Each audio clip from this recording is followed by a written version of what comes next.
ధరణి news జనం కోసం నిజం కోసం సామాన్య గొంతుక. మీడియా మిత్రులకు అదేవిధంగా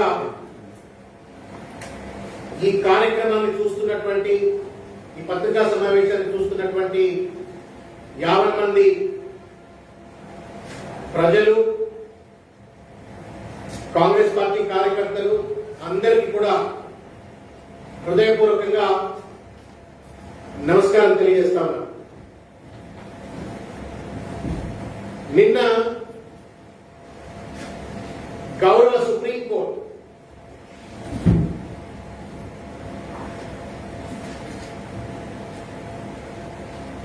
జస్టిస్ అశోక్ భూషణ్, ఎంఆర్ షా నేతృత్వంలో ఉన్నటువంటి సుప్రీంకోర్టు బెంచ్ గౌరవ్ కుమార్ బన్సల్ అనేటువంటి ఒక వ్యక్తి కేంద్ర ప్రభుత్వం మీద వేసినటువంటి ఒక కేసు.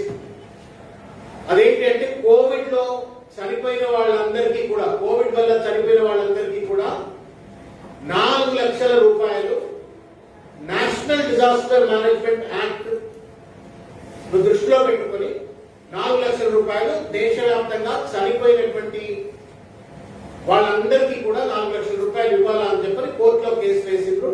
దాని మీద నిరంతరంగా హియరింగ్స్ జరుగుతూ వస్తా ఉన్నాయి. నిన్న supreme court has given very clear directions.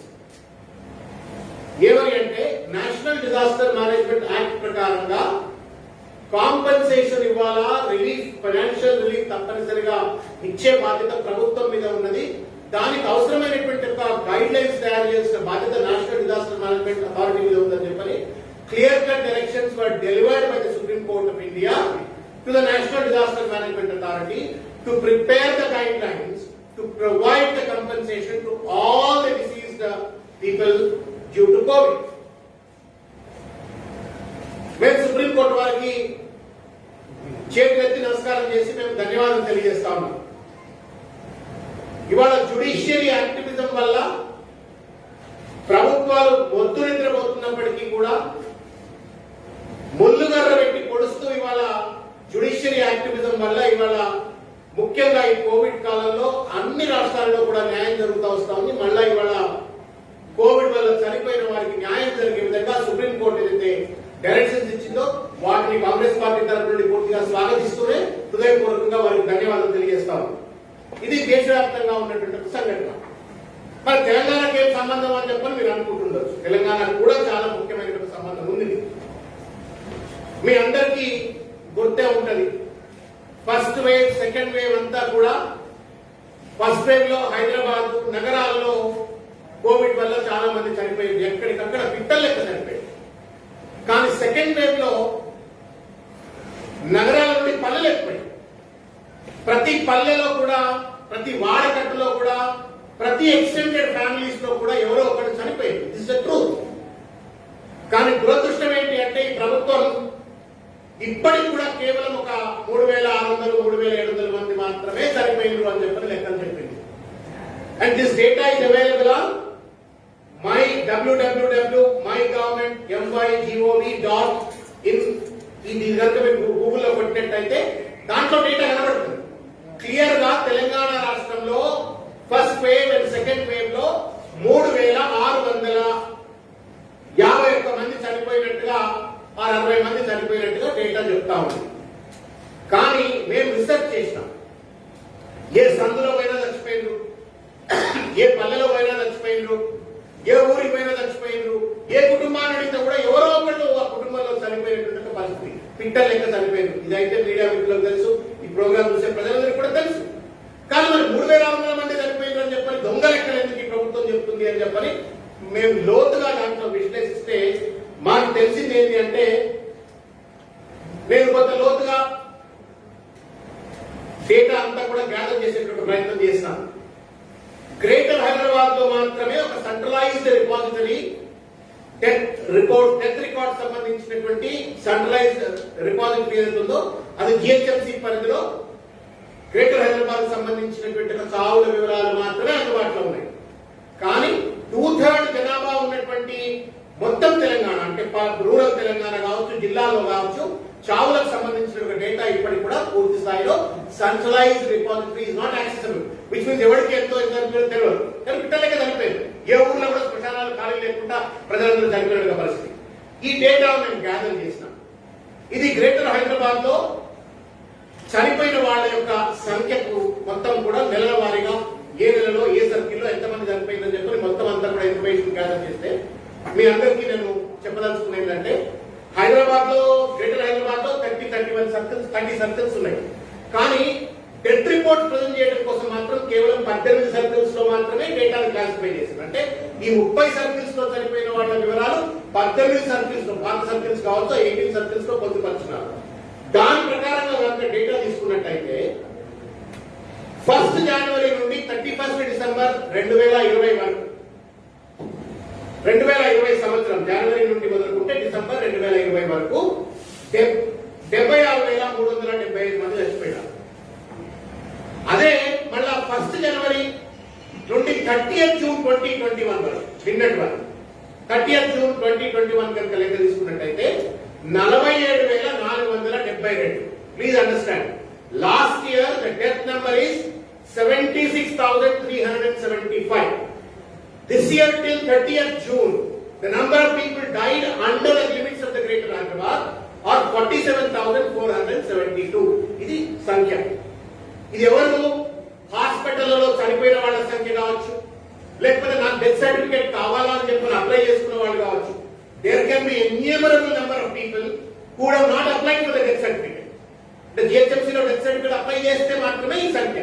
Apply చేయకుండా ఇంట్లో చచ్చిపోయినారు, ఆక్సిజన్ లేకుండా ఇంట్లో చచ్చిపోయినారు, రెమ్డెసివిర్ ఇంజెక్షన్ లేక ఇంట్లో చచ్చిపోయినారు, రకరకాల రీతిలో కోవిడ్ వల్ల ఇంట్లో చనిపోయిన వాళ్ళు ఉన్నారు. వాళ్ళ సంఖ్య ఇంట్లో వచ్చిందో రాదో మనకు తెలియదు. రెండవది, డెత్ సర్టిఫికేట్ అప్లై చేసుకోకపోతే కూడా దీంట్లో వస్తుందని చెప్పి అనుకోవడానికి వీలేదు. Only based on the hospitals ఇచ్చినటువంటి డేటా కావచ్చు, డెత్ సర్టిఫికేట్స్ ఇచ్చిన డేటా ప్రకారంగా పోయిన సంవత్సరం 76,375 మంది, ఈ 6 నెలల్లో 47,472. ఇది కరెక్ట్. ఈ లెక్క అయితే వరకు. ఇకపోతే నేను కొంచెం వెనక్కి వెళ్ళి చూసేట్టుగా ప్రయత్నం చేసినాం. మరి గత సంవత్సరం అంటే 2019లో ఎంతమంది చనిపోయారు? 12 నెలల కాలంలో చూస్తే 64,166 మంది చచ్చిపోయారు. 2018లో 12 నెలల కాలంలో ఎంతమంది చచ్చిపోయారు అంటే 53,033 మంది. తర్వాత 2017లో ఎంతమంది చచ్చిపోయారు హైదరాబాద్లో అంటే 50,714. ప్లీజ్ అండర్స్టాండ్, 2017లో 50,714, 2018లో 53,033, 2019లో 64,166, 2020 ఏదైతే కోవిడ్ ఫస్ట్ వేవ్ వచ్చిందో దాంట్లో 76,377. సెకండ్ వేవ్ ఏదైతే విచ్చలవిడిగా ప్రజలు చంపిందో ఆ కాలంలో 47,472 కేవలం 6 నెలల పరిధిలోనే. which clearly amplifies that Covid వల్ల 2020లో 2021లో వేలాది మంది చనిపోయినారు. అయితే కొంచెం సెన్స్ ఉన్నటువంటి, రేషనాలిటీ ఉన్నటువంటి వాడు ఎవరైనా సరే ఈ మ్యాథమెటిక్స్ కనుక చూసినట్టయితే ఈ 3 సంవత్సరాలు యావరేజ్ చేయండి.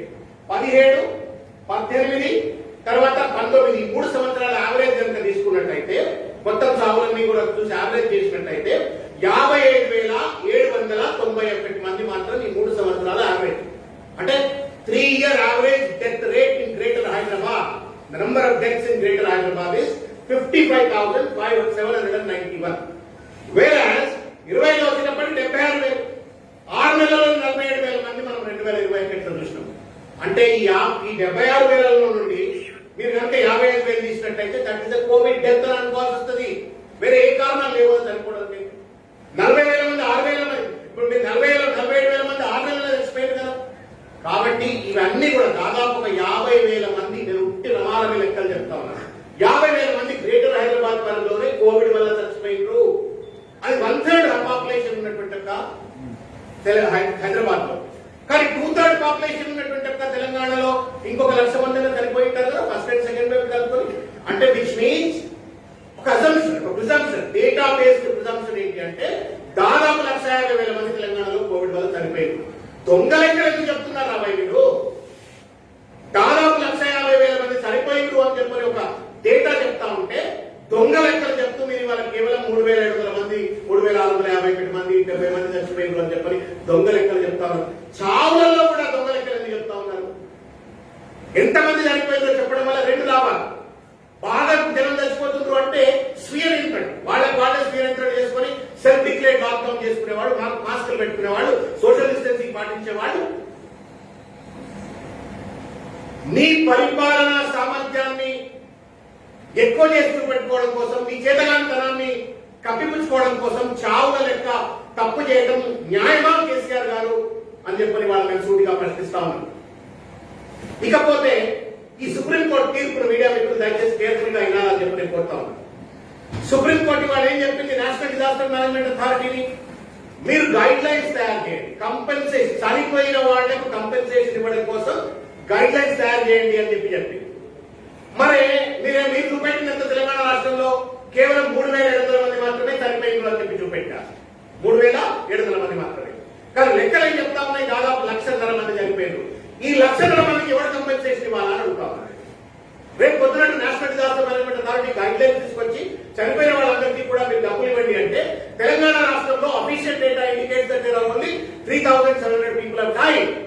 అంటే మీరు 1,50,000 మంది చనిపోతే 3,700 మందికి మాత్రమే ఎన్డీఎంఏ కొత్త గైడ్ లైన్స్ ప్రకారంగా, సుప్రీంకోర్టు తీర్పుల ప్రకారంగా 3,700 మందికి మాత్రమే నువ్వు కంపెన్సేషన్ ఇస్తావు, మిగతా వాళ్ళ రోడ్లో మందు కొడతారు కదా అని చెప్పని మేము అడుగుతా ఉన్నాం. కాబట్టి మేము ప్రభుత్వానికి విజ్ఞప్తి ఏం చేస్తా ఉన్నామంటే, మీడియా మిత్రుల ద్వారా మేము ప్రభుత్వానికి విజ్ఞప్తి ఏం చేస్తా ఉన్నామంటే, దయచేసి పేషెంట్ గోక్కుని తప్పులు జరిగినాయి, తప్పులు ఒప్పుకుందాం. కానీ వాళ్ళ సుప్రీంకోర్టు ఏదైతే తీర్పు ఇచ్చిందో, ఎన్డీఎంఏ ఏదైతే గైడ్ లైన్స్ తయారు చేయబోతా ఉందో, 4 లక్షల, 6 లక్షల, 10 లక్షల ఎంతో కంపెన్సేషన్ వస్తుంది. ఆ కంపెన్సేషన్ చనిపోయిన వాళ్ళందరికీ అందాలంటే there is a need for reviewing the death reports. ఇవాళ తెలంగాణలో కోవిడ్ వల్ల చనిపోయినటువంటి వాళ్ళందరి డెత్ రిపోర్ట్స్ కూడా రివ్యూ చేసి చనిపోయిన వాళ్ళ అసలు సంఖ్యను బయట పెట్టాలా. చనిపోయిన వాళ్ళందరికీ కూడా కోవిడ్ వల్ల డబ్బున్నోడు పైసలు తీసుకోకపోతే పర్లేదు, కానీ చనిపోయిన వాళ్ళంతా కూడా మిడిల్ క్లాస్ వాళ్ళు, చాలా మంది అనాథలైనరు, భర్తలు కోల్పోయినరు, సోల్ ప్రెడేటర్స్ కోల్పోయినరు. వాళ్ళందరికీ న్యాయం జరగాలంటే తప్పనిసరిగా ఇవాళ వాళ్ళందరికీ న్యాయం జరగాలంటే ఇవాళ ఈ తెలంగాణ రాష్ట్ర ప్రభుత్వం చనిపోయిన వాళ్ళ సంఖ్యను, అసలు చనిపోయిన వాళ్ళు ఎంతమంది అని చెప్పి బయట తీసుకురావాలి. అయితే దీంట్లో ఇంకొకటి నేను మీడియా మిత్రులు చెప్పదలుచుకున్నాను. తెలంగాణ రాష్ట్ర ప్రభుత్వం మీద ఒక బాధ్యత ఉంది. ఐసీఎంఆర్ చాలా స్పష్టంగా చెప్పింది, కోవిడ్ పాండమిక్స్ టైంలో ఎవరు చనిపోయినప్పటికీ కూడా పాజిటివ్ వచ్చి కోమార్బిడ్ కండిషన్స్ ఉంటే కూడా, గుండెలో హోల్ ఉంది, బ్లాక్స్ ఉన్నాయి, కిడ్నీ ఖరాబ్ ఉంది, లివర్ ఖరాబ్ ఉంది, ఇంకేదో ఖరాబ్ ఉంది, పాజిటివ్ వచ్చి కోమార్బిడ్ కండిషన్స్ ఉంటే కూడా మీరు కోవిడ్ డెత్ గానే తీసుకోండి అని చెప్పని దాంట్లో రికార్డ్ చేయమని చాలా స్పష్టంగా చెప్పింది. Clear guide lines, ICMR guide lines. నేను మీకు చదివి ఇస్తాను మీడియా వాళ్ళకి అర్థం కావడానికి. Even if a Covid positive person dice without symptoms of disease, the death should be recorded as COVID-19 death under particular act of World Health Organization. Rendodi, even if a COVID positive patient appears to die of respiratory failure, the underlying cause of death should be listed as COVID-19. If a COVID positive person has comorbidities, the patient has higher risk of dying due to respiratory failure, but the comorbidity should not be listed as the underlying cause of the death, but still remains the cause of death. కాబట్టి కొమార్బిడిటీస్ వల్ల చనిపోయినా, లేకపోతే Covid వల్ల చనిపోయినా, respiratory వల్ల చనిపోయినా, ఈ pandemic కాలంలో ఎవరు చనిపోయినప్పటికీ కూడా కోవిడ్ డెత్స్ గా రిపోర్ట్ చేయాలి. విచ్ మీన్ ఎంతమంది చనిపోతే అంతమంది కోవిడ్ డెత్ గా చూపెట్టారు. కానీ ప్రభుత్వం ఏం చేసిందంటే, ఒక పక్కన ఐసీఎంఆర్ గైడ్ లైన్స్ వైలేట్ చేసింది, రెండో పక్కన everybody has the right to die with dignity. This is the constitutional right. ఆ చావులో కూడా అబద్ధం ఎందుకు? నేను చనిపోతే నేను ఎందుకు చనిపోయినా అనేటువంటి ఒక నిజాం పేరు మీద చావాలి, అబద్ధం మీద ఎందుకు చావాలా? The right to die with the dignity of the constitutional provision that was emanated from the Article 21 clear గా ఏం చెప్తుంది అంటే, చనిపోతే వాడికి ఆ గౌరవం ఇవ్వాలా. ఇవాళ నా చావులో కూడా అబద్ధం చెప్తూ, నా చావును కూడా, ప్రజల యొక్క చావును కూడా అగౌరవపరుస్తా ఉన్నారు, అబద్ధం చేస్తా ఉన్నారు. అన్యాయం. ఒక పక్కన ఐసీఎంఆర్ గైడ్ లైన్స్ వైలేట్ చేస్తా ఉన్నారు, రెండోది కాన్స్టిట్యూషనల్ రైట్ ను వైలేట్ చేస్తూ నా చావును అగౌరవపరుస్తా ఉన్నారు, ఇవాళ ప్రజల చావును అగౌరవపరుస్తా ఉన్నారు. మూడవది వాళ్ళ సుప్రీంకోర్టు తీర్పు వల్ల ప్రజలకు రానున్నటువంటి కంపెన్సేషన్ రాకుండా ఇవాళ వాళ్ళ నోట్లో మందు కొడతాం. రాష్ట్ర ప్రభుత్వం మీద నెత్తిన నోరు పెట్టుకొని అనుకున్నాము, అయ్యా మాకు అనేక మంది పిల్లలు, వేలాది మంది పిల్లలు అనాథలు అయిపోయినారు, భర్తలు కోల్పోయినారు, వాళ్ళ బ్రెడర్ చచ్చిపోయినారు, డబ్బులు ఇవ్వండి, కంపెన్సేషన్ ఇవ్వండి. కంపెన్సేషన్ ఇవ్వాల. ఇప్పటికి కూడా పక్కన ఆంధ్రప్రదేశ్ లో ఇచ్చింది, ఇక్కడ మాత్రం ఇవ్వాల, పొత్తుకొని ఇవ్వలేదు. ఇవాళ కేంద్ర ప్రభుత్వం ఇచ్చే కేవలం 3,000-4,000 మంది తప్ప మిగతా వాళ్ళకి ఇచ్చే పరిస్థితి లేదు. ఏం పాపం చేస్తున్నాం తెలంగాణ సమాజం? నువ్వు మందులు ఇవ్వవైంది, ఆక్సిజన్ ఇవ్వవైంది, రెవెన్యూ ఇంజెక్షన్ ఇవ్వైంది, చనిపోయిన వాళ్ళని చనిపోయిన అని చెప్తే ఎవడో ఒకరు ఆదుకునేవాడు కదా. ఆ ఆదుకునేటువంటి కూడా ఆదుకోకుండా సాయిదావుడు లెక్క అడ్డుపడేటువంటి ప్రయత్నం కేసీఆర్ గారు చేస్తా ఉన్నారు. దీన్ని సరిదిద్దుకోవాలని చెప్తారు. వాస్తవానికి బాధ్యత కలిగినటువంటి ప్రభుత్వం అయినట్టయితే ఈ దొంగ లెక్కలు చెప్పిన వాళ్ళందరిపైన కూడా క్రిమినల్ కేసులు పెట్టాలి. అది శ్రీనివాసరావు కానీ, ఆయన పేరు శ్రీ జిఎస్ శ్రీనివాసరావు అనుకుంటాడు, director for family and health పేరు, ఆయన పేరు కానీ, లేకపోతే రమేష్ రెడ్డి పేరు కానీ, రిజ్వీ మీద కానీ, చీఫ్ సెక్రటరీ మీద కానీ, హాస్పిటల్ సూపరింటెండెంట్ల పేరు మీద, అందరు హాస్పిటల్ సూపర్ దొంగలు. ఎవరైతే చచ్చిపోయిందో మన రికార్డ్ లో ఉంటారు తప్ప నువ్వు కోవిడ్ ఎంతని చెప్పని ఎందుకు మీరు రిపోర్ట్ చేయట్లేదు? దాంతో పాటు జిహెచ్ఎంసీ అధికారులు కూడా మీరు డేటా ఎంత చూసినట్టయితే there is no mention how a person has died. ICMR guidelines మీరు ఉల్లంఘిస్తా ఉన్నారు, ప్రజల్లో మందు కొడతా ఉన్నారు. కాబట్టి మేము కాంగ్రెస్ పార్టీ పక్షాన ప్రభుత్వానికి మేము చేతులెత్తి నమస్కారం చేసి విజ్ఞప్తి చేస్తా ఉన్నాం. ఐసీఎంఆర్ గైడ్ లైన్స్ అమలు చేస్తూ రైట్ టు డైట్ అనేది దాన్ని ప్రొటెక్ట్ చేస్తూ, కాన్స్టిట్యూషనల్ రైట్ ను ప్రొటెక్ట్ చేస్తూ, కేంద్రం వాళ్ళని ఎక్కువబోయేటువంటి ఒక కంపెన్సేషన్ అందుకునేటువంటి రీతిలో ఎంతమంది చనిపోతే వాళ్ళందరి పేరు కూడా లిస్టులు బయట పెట్టండి. ముఖ్యమంత్రి గారు మానవత్వంతో దేశాలకు పోకుండా ఒక ఆడిట్ కాన్స్టిట్యూట్ చేయండి, ఒక యాక్టివ్ ఆడిట్. ఆ ఆడిట్ ఏంటి? ప్రతి హాస్పిటల్కి వెళ్ళాలా? ఒక ఎల్ఐ చచ్చిపోయాడు, ఆ ఎల్ఐ చచ్చిపోవడానికి కారణం ఏంటి? రెస్పిరేటరీ డిసీజ్ లో ఏ మందులు వాడారు, కోవిడ్ 2 మందులు, కోవిడ్ అట్లా మీరు మొత్తం రిపోర్ట్స్ అన్ని కూడా ఆడిట్ చేసి factual number of deaths because of the Covid ఇది బయట పెట్టి వాళ్ళకి న్యాయం చేసే చర్యలు చేపట్టాలని చెప్పి కోరుతాను. ఇంకొక ముఖ్యమైన మీడియా మిత్రులారా, 2 నిమిషాలు నన్ను భరించండి, వినండి అని చెప్పి కోరుతా ఉన్నాను. మీ అందరికీ తెలుసు రైతు బీమా పథకం ఉంది. రైతు బీమా పథకం చాలా స్పష్టంగా చెప్తా ఉంది. ఏం చెప్తా ఉంది? అది మన సొమ్మే కదా. రైతులు చనిపోతే ఏ కారణం చేతైనా రైతులు చనిపోతారు, ఏ కారణం చేతైనా రైతులు చనిపోయినట్టయితే వాళ్ళకి 5 లక్షల రూపాయలు ఇవ్వాలని చెప్పని రైతు బీమా పథకం చెప్తా ఉంది. దానికి మనము మన ట్యాక్స్ పేయర్స్ అని ప్రభుత్వం ఎల్ఐసి కడతా ఉంది. వేలాది మంది రైతులు చనిపోయినారు కదా. ఇవాళ కోవిడ్ వల్ల రైతులు కూడా చనిపోయారు. కాబట్టి ఏ కారణం చేతైనా చనిపోతే కూడా 5 లక్షల రూపాయలు ఇవ్వాలని చెప్పిన రైతు బీమా పథకంలో ఉంది. కాబట్టి చనిపోయినటువంటి రైతులు ఎవరైతే రైతు బీమా పథకంలో నమోదు కాబట్టేటువంటి రైతులు ఉన్నారో వాళ్ళందరినీ కూడా గుర్తించి వాళ్ళందరికీ కూడా రైతు బీమా పథకాన్ని వర్తింపజేస్తూ 5 లక్షల రూపాయలు అందజేసే విధంగా చర్యలు చేపట్టాలా. రైతులు అప్లై చేసుకోవడం కోసం వాళ్ళలో చైతన్యం కలిగించే విధంగా ప్రభుత్వమే అన్ని జిల్లా కేంద్రాల్లో ఒక హెల్ప్ డెస్క్ ని పెట్టి కోవిడ్ వల్ల చనిపోయినటువంటి రైతులందరికీ కూడా న్యాయం కల్పించండి అని చెప్పని కోరుతా ఉన్నారు. రెండవది జన్ధన్ యోజన. మీ అందరికీ కూడా తెలుసు జన్ధన్ యోజన. జన్ధన్ యోజన అకౌంట్లు లక్షలాది అకౌంట్లు రాష్ట్ర వ్యాప్తంగా కేంద్ర దేశవ్యాప్తంగా చేసింది, మన రాష్ట్రంలో కూడా చేసింది. If you have bank account there is insurance. కానీ ప్రజలకు తెలియదు. అకౌంట్ ఉంటుంది పేరుకి, కానీ చనిపోయినందువల్ల వాడికి డబ్బు వస్తున్న విషయం తెలియదు. కాబట్టి రాష్ట్ర ప్రభుత్వం ఈ లెక్కలను, చావు లెక్కలను సరి చేస్తూనే రైతు బంధు ద్వారా కూడా, రైతు బీమా ద్వారా కూడా చనిపోయిన వాళ్ళందరికీ కూడా 5 లక్షల రూపాయలు ఎక్స్ప్రెషన్ అందించే విధంగా, అదేవిధంగా జన్ధన్ అకౌంట్, బ్యాంక్ అకౌంట్ ఉన్నటువంటి వాళ్లకు ఇన్సూరెన్స్ వర్తిస్తుంది. కాబట్టి ఆ డబ్బులు అందించే విధంగా చర్యలు చేపట్టాలని చెప్పని మేము చేతులు ఎత్తి నమస్కారం చేసి విజ్ఞప్తి చేస్తా ఉన్నాం. మీ జేబులో సొమ్మిచ్చేది ఏం లేదు. మీరు ఉట్టి దొంగ లెక్కలు 3,000-4,000 పెట్టినంత మాత్రం నీకేం కొమ్ములు రావు, కిరీటాలు రావు, నీకేం భుజకీర్తులు పెరగవు.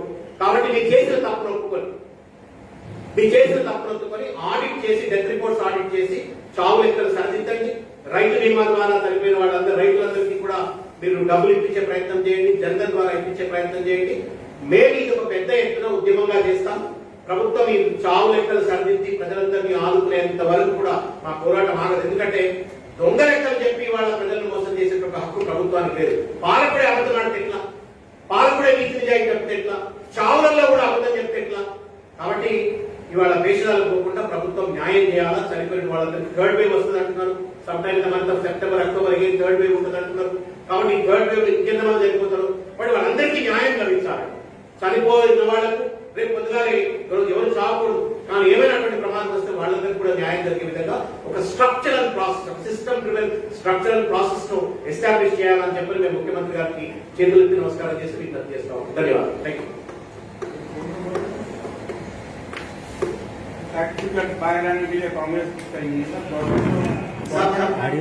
गवर्नमेंट अपने रिपोर्ट के ऊपर ही रहेगी, उसमें कोई झंझट नहीं होगा। इससे पहले भी ये बात उठी थी कि फिगर गलत हो रहे बनते, कांग्रेस पार्टी को फैक्ट फिगर बाहर लाने के लिए ट्राई करते नहीं। ये तो हम लाए हैं ना, ये इसके लिए हम आज हम आपके जरिए हम गवर्नमेंट को पूछ रहे हैं कि गलत आंकड़े के साथ लोगों के मुंह में मिट्टी फेंक रहे हैं। आज करीब 1.5 लाख लोग मर गए हैं तेलंगाना में, ये आंकड़े के हिसाब से करीब 1.5 लाख लोग मर गए, मगर तुम लोग बता रहे हैं सिर्फ 4,000 मर गए बोल के।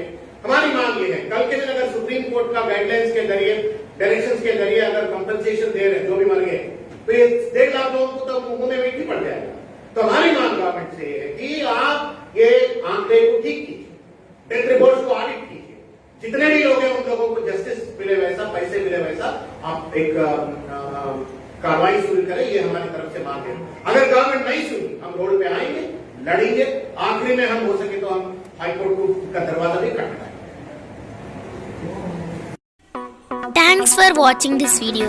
Please like, share